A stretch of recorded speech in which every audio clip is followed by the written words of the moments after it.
SpongeBob. I'm actually a really big fan of SpongeBob as a platformer genre. I feel like it's kind of an underrated platformer mascot, because obviously SpongeBob is not a platformer mascot, but the games play like them, right? In my hands, I have two strange modern SpongeBob games, and I just kind of want to yap about these for a little bit. The Patrick Star game. This is actually, oh wow, what a beautiful inside. This is a very weird one, right? I've not played much of it, but it is literally Untitled Goose Game if it was about Patrick. All you do is dilly-dally in this game. You can do anything, but not everything, because this game isn't that polished. This is just a really weird addition to the SpongeBob games, right? And it's called the Patrick Star game, right? So it's not anything insane, but it's still weird as hell, you know, that they would even come up with this. Editor Toast here. I have a confession. I lied. I don't know why I was talking as if I played the game. I only saw footage of the game, right? That copy I was holding has never been opened. So I took it upon myself to actually play this game for a little bit last night, right? For footage. And holy shit, who made this?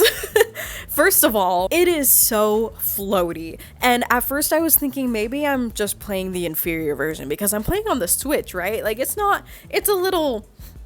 iffy, right? I was wandering around and I just kind of felt like I was floating, which, okay, we're underwater, so it makes sense. But something was just so painfully off about this, right? And so I kind of took the like underwater excuse as an excuse to keep playing. And while I was playing this on the Switch too. And as I've yapped countless times, if you're playing a Switch 1 game on the Switch 2, it is so low resolution. So an already pretty unpolished looking game was so fuzzy on my screen, and it made me wish I was back to playing Donkey Kong. And I had this urge to just start rolling around like you can in Donkey Kong. And then I found out he fucking can. You can see the exact moment in my recording where I realized he can roll. That alone gave me like a little bit of a plus, right? But then I kept going. Basically, again, it is kind of like Untitled Goose Game, but there's also like a bunch of mini games that you can just play. It's a playground. It is literally,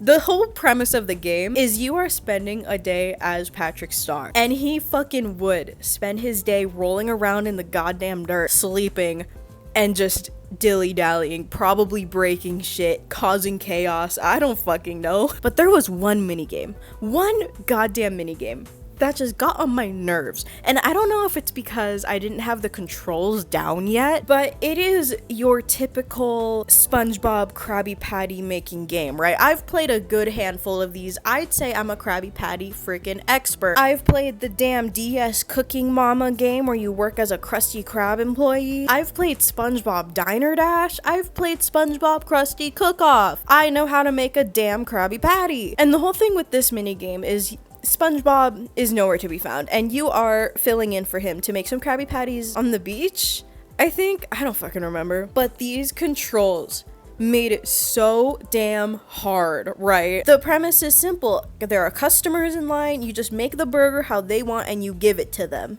But because the controls are so floaty, I couldn't fucking make a burger to save my life. As you can see in this footage, I made a mess. And for a good couple minutes, I didn't realize that you could stack the stuff on top of each other to magnetize the stuff onto the burger patties, right? So I'm just here throwing shit on the burger, hoping it would just, kind of flip on there. No, I am 21 years old. I am 30 or 40 years old, and I do not need this. Well, which one?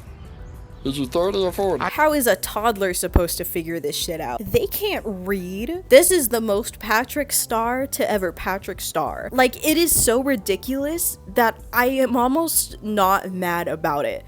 Because a Patrick Star game would fucking control like this. Also, this game was not made by the studio that made Battle for Bikini Bottom and Cosmic Shake and the one coming out soon. It is so obviously made by a different studio, but probably shared some assets. And again, I'm playing the Switch version, which just doesn't look that great. Or maybe the actual game doesn't look that great. I don't fucking know. All I know is that I never want to be put in Patrick Starr's body again. Anyway, I don't know, man. What I really wanted to talk about was freaking the Cosmic Shake. This is one of those games, right? Cosmic Shake was the sequel to Battle for Bikini Bottom, except it's not a direct sequel. It's more just another entry into the SpongeBob platformer genre after Battle for Bikini Bottom Rehydrated came out, right? And honestly, I was pretty excited for this. I was like, you know what? I love me some Sponge. Of course I'm gonna play this. And I didn't hate it. I kind of liked it. It was a really good in-between game after playing something so insane, right? I don't remember what I played beforehand, but I remember this was the in-between. And it was an interesting bunch. And I don't like that there's a black bar here on the box art. Why couldn't they have just put the whatever? It is honest. It's not that bad. It's not that bad of a game. I really like that Patrick ended up being the little mini floating companion in this game. There were a lot of really interesting levels as well. I think my favorite level in this game was when you had to run through a movie set that Squidward was the director of, and you had to do a bunch of random shit. And I thought that was cool. Thought it was pretty charming, you know. There's also a Halloween level that I really liked the visuals of in this game, and you could go trick-or-treating and go crazy, I guess. So if this game was so iconic, why does no one talk about it like they do with Battle for Bikini Bottom? Cause it kind of ran like shit. This game was so goddamn buggy. And you might be thinking, oh, Toasty, maybe it's because you played it on an Xbox. No, it's like this fucking everywhere. This game is a mess, right? The way that it runs is like an insult to Battle for Bikini Bottom. The cutscenes for this game would load too fast, right? So the dialogue from one cutscene wouldn't even finish before the next one starts budging in. Something about this ooze seems very... What are you two up to? Wait for it. I wish for the whole world to see how amazing Sandy is. Thanks, SpongeBob! Nifty bubble! 3 hours later. It's like the game wanted to go faster than it could actually handle. And when I played it at the time, I thought maybe it's because I'm playing on a Series X and this is an Xbox One game. Maybe the slower pace of the Xbox One was how it was supposed to run. No, it just runs like this. This game could not transition between cutscenes or cutscenes to gameplay to save its damn life. It was so bad. It was baffling. It made for a lot of funny moments though. It's also painfully easy, which is, that doesn't bother me personally. I don't mind an easy game, right? It's a kid's game, it's SpongeBob. But Battle for Bikini Bottom also had just a little bit of a nudge to it. If you played it, you know what I mean. It has a little bit of oomph going on that's just like, oh damn, this is a game. This feels like the tutorial in comparison. But again, I don't mind me a mindless platformer every now and then. It's really fine. Squidward, I don't know if you've noticed, but I want you to hear it from me first. You're still talking like a cave squid. Gaga. Cosmic Shake is SpongeBob's multiverse of madness, right? If I'm remembering correctly, because I just kind of threw this off of the shelf and decided to talk about it after seeing the new game announcement, right? I believe they had some kind of wish that they could grant, right? And then somehow whatever they wished for made the freaking universe unravel and everything went crazy, and you had to rescue all of the main cast out of different universes, I think. Yeah, this was definitely during the multiverse hype that different media really enjoyed doing at the time. I remember Mr. Krabs, you had to rescue him from a Wild West town, which was cool. Again, I feel like the themes of this game, like the different places you can go, are really cool. It's just so weird that someone in the room was like, let's do a SpongeBob multiverse and let's make it run like dog shit. It's so strange. It is so weird to me, right? It's also a really short game, mind you. It must have not been over 10 hours, right? Which again, a little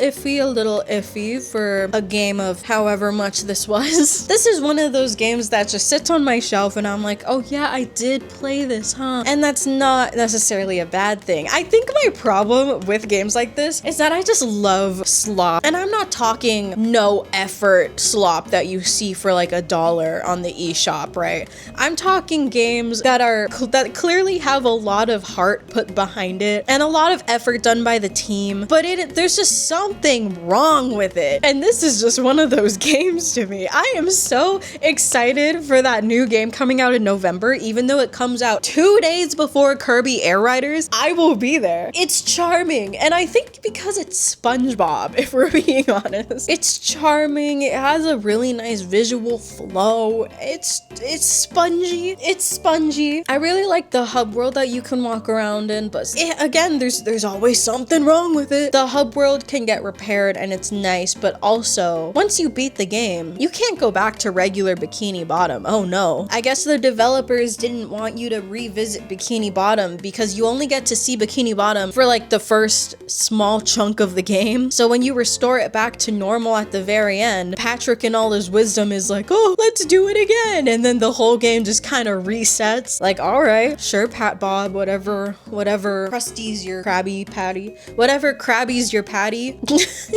The main villain for this game is a mermaid, and she's one of those characters that is so painfully obvious that she's a villain too. But because SpongeBob and Patrick are so sponge-brained, they don't realize it. And it's a silly trope, but it's SpongeBob, so it's fine to me. I think what is so charming about games like this is you can tell that they knew that part of their audience that would be playing this played Battle for Bikini Bottom back in the day, or just played the recent one. So it's just mindless fun or something. Something also really silly about when you're looking up gameplay for these games on YouTube is the people who comment are either, again, people who played the original and they're like, oh, this is so fun and nostalgic, or it's just some kid begging random people on YouTube to buy them a Switch so they can play this game. The final level for this game is literally running through a demonic dark version of Glove World, and I think that should sell you enough on it. Anyway, I just really wanted to talk about this because I was looking through my shelf and I was like, what is something I can just talk about for a few minutes? And I wanted to reminisce on SpongeBob since that new game's coming out soon. Anyway, I'll see you next week for another video. Bye bye.